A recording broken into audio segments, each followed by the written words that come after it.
This is Karcher pressure washer, and it was not getting to the high pressure. So I open it up to see if the problem is from the pump or from the valve. The motor seems to be working just right, but it doesn't build the pressure. Here are the parts inside the pump.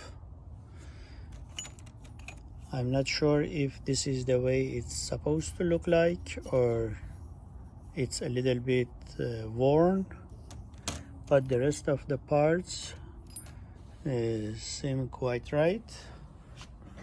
Here is inside it,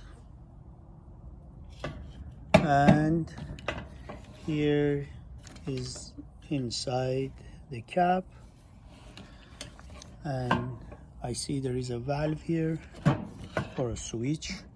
So I'm wondering what could be the issue. Is it the switch? So if anybody has done this exercise before, can you write a comment on how did you fix it? Thank you.